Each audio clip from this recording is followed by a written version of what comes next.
Assalamualaikum warahmatullahi wabarakatuh.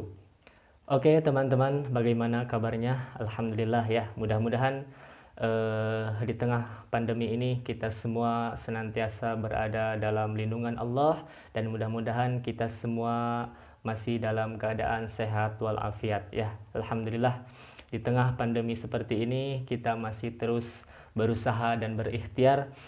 Semoga kita berdoa yang terbaik agar corona segera pulih, segera menghilang dan kita kembali kepada normal seperti aktivitas biasanya. Oke, baik, dalam kesempatan ini saya akan sedikit membawakan pembelajaran kelas 10 SMA. Ya, saya akan meringkas materi tentang bab 4, yakni Al-Quran dan Hadis adalah pedoman hidupku. Seperti di atas ya, bisa dilihat. Dan ini merupakan tugas saya sebagai mahasiswa, tugas UAS mata kuliah PPL 1 Micro Teaching, dosen pengampu Ibu Eis Latifah MPD. Untuk itu saya perkenalkan diri terlebih dahulu. Nama saya Andi Arya Pratama dan saya sebagai mahasiswa Sekolah Tinggi Agama Islam Al-Azhari. Jurusannya yakni Pendidikan Agama Islam.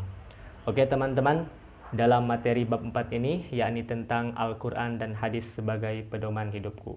Ini di sini ada daftar isi, bisa kalian teman-teman lihat. Di sini saya akan menjelaskan tentang definisi Al-Quran, kemudian kedudukan Al-Quran, kandungan hukum dalam Al-Quran, kemudian definisi hadis, kedudukan hadis, kemudian yang keenam fungsi hadis ya, definisi ijtihad, kemudian syarat-syarat berijtihad, kedudukan ijtihad, pembagian hukum Islam, dan yang terakhir yakni tentang hukum taklifi. Dalam daftar isi ini saya akan menjelaskan pada kesempatan materi pembelajaran kelas 10 SMA ini. Oke, baik teman-teman, untuk khususnya untuk siswa-siswi kelas 10 bisa kalian simak. Yang pertama yakni tentang definisi Al-Quran. Bahwa Al-Quran menurut bahasa berarti bacaan atau yang dibaca. Sedangkan menurut istilah, Al-Quran adalah wahyu Allah Subhanahu wa taala yang diturunkan kepada Nabi Muhammad SAW melalui malaikat Jibril sebagai petunjuk bagi umat manusia. Nah, ini adalah definisi Al-Quran. Bisa dibaca juga oleh teman-teman ya. Bahwa Al-Quran pun ketika seseorang membacanya itu merupakan ibadah ya untuk diri kita tentunya. Karena membaca Al-Quran merupakan ibadah dan akan mendapatkan pahala bagi siapa yang membacanya. Ya, ini adalah definisi Al-Quran. Baik, selanjutnya adalah kedudukan Al-Quran. Nah, Al-Quran memiliki kedudukan yang paling tinggi, yang sangat tinggi dari seluruh ajaran Islam. Al-Quran sebagai sumber utama dan pertama sehingga manusia, semua umat Islam menjadikan Al-Quran itu sebagai pedoman hidupnya. Al-Quran berfungsi sebagai petunjuk atau pedoman bagi umat manusia yang ada di bumi ya. Jadi Al-Quran adalah memiliki kedudukan yang paling tinggi dari seluruh ajaran Islam, dan Al-Quran sebagai sumber utama, sumber pokok bagi umat Islam dan bagi manusia. Baik, selanjutnya adalah isi kandungan di dalam Al-Quran. Di sini ada 6. Di dalam Al-Quran ada menjelaskan, Allah berfirman mengenai tentang akidah, ibadah dan muamalah. Isi kandungannya ada akhlak, tentang hukum, kemudian sejarah dan dasar-dasar ilmu pengetahuan ya. Yang pertama akidah, terdapat akidah Islam atau tauhid dalam Al-Quran. Kemudian isi kandungan yang kedua ada menyangkut tentang ibadah dan muamalah, terdapat perintah Allah untuk menyembah kepadanya.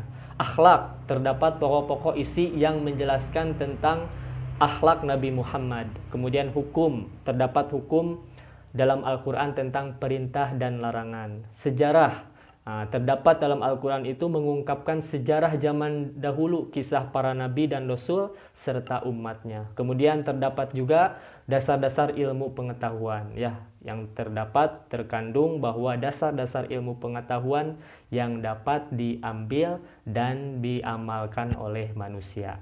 Kemudian selanjutnya ada definisi hadis.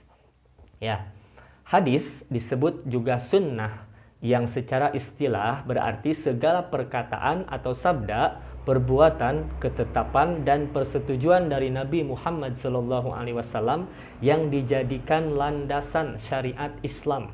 Ya, ini adalah definisi hadis. Jadi hadis itu sunnah, ya, bisa dikatakan sunnah. Dan fungsi hadis itu sendiri adalah untuk, pada dasarnya hadis memiliki fungsi utama yang sebagai menegaskan, memperjelas dan menguatkan hukum-hukum dan hal lain yang ada di dalam Al-Quran. Jadi fungsi utama hadis itu sebagai penguat, sebagai penegas dan memperjelas hukum-hukum yang ada dalam Al-Quran. Selanjutnya, definisi ijtihad menurut para ulama. Nah, Al-Quran, hadis, kemudian ada ijtihad. Ijtihad menurut para ulama, saya mengambil dua. Salah satunya adalah Imam Al-Ghazali dan Yusuf Qaradawi. Menurut Imam Ghazali, bahwa ijtihad merupakan upaya maksimal seseorang mujtahid dalam mendapatkan pengetahuan tentang hukum-hukum syara. Sedangkan menurut Yusuf Qaradawi, bahwa ijtihad adalah mencurahkan semua kemampuan dalam segala perbuatan, perkataan. Kata ijtihad hanya terdapat masalah-masalah penting yang memerlukan banyak perhatian dan tenaga. Nah, ini syarat-syarat berijtihad menurut Yusuf Qaradawi. Ada 6. Yang pertama adalah menguasai bahasa Arab. Kalau seseorang ingin berijtihad, tentunya harus ada syarat-syaratnya terlebih dahulu. Yang pertama syaratnya adalah bisa menguasai bahasa Arab, ya, mampu menguasai bahasa Arab dalam dirinya. Yang kedua, menguasai kitabullah dan hadis. Yang ketiga, mengetahui macam-macam ijma yang diyakini. Kemudian yang keempat, menguasai hukum fikih dan menguasai maksud-maksud syariat dan kaidahnya. Dan yang kelima, menguasai metode kias. Keenam, paham dalam mengisbatkan hukum. Oke, baik. Selanjutnya adalah setelah syarat-syarat berijtihad, kita materi kepada kedudukan ijtihad. Ijtihad, ya, memiliki kedudukan dalam sumber hukum Islam adalah sebagai penentu hukum setelah Al-Quran dan hadis. Apabila dalam Al-Quran dan hadis tidak ditemukan secara jelas dan rinci mengenai hukum yang dimaksud, ijtihad adalah hasil pemikiran ulama. Di sini pembagian hukum Islam. Hukum Islam ada dua bagian, yaitu hukum taklifi dan wad'i. Hukum taklifi adalah hukum Allah yang berkaitan dengan perintah dan larangan. Sedangkan hukum wad'i adalah perintah Allah yang merupakan sebab, syarat, atau penghalang bagi adanya sesuatu. Di sini saya membagikan kembali pembagian hukum Islam taklifi. Pembagian hukum Islam taklifi ada 5, seperti yang kita ketahui: wajib, sunnah, haram, makruh, dan mubah. Wajib apabila dikerjakan mendapat pahala, apabila ditinggalkan mendapat siksa. Sunnah apabila dikerjakan mendapat pahala, dan apabila tidak dikerjakan tidak mendapat dosa. Haram ini kebalikan dari wajib. Apabila dikerjakan mendapat dosa, dan apabila ditinggalkan mendapat pahala. Kalau makruh, apabila dikerjakan tidak berdosa, dan jika ditinggalkan maka akan berpahala. Mubah apabila jika dikerjakan tidak berpahala, dan jika ditinggalkan tidak berdosa. Ini ya pembagian hukum Islam taklifi: wajib, sunnah, haram, makruh, dan mubah. Mungkin ini sekian materi yang saya sampaikan pada kesempatan ini karena waktu yang terbatas. Semoga bermanfaat. Sekian dan terima kasih. Billahi fisabilil haq fastabiqul khairat. Wassalamualaikum warahmatullahi wabarakatuh.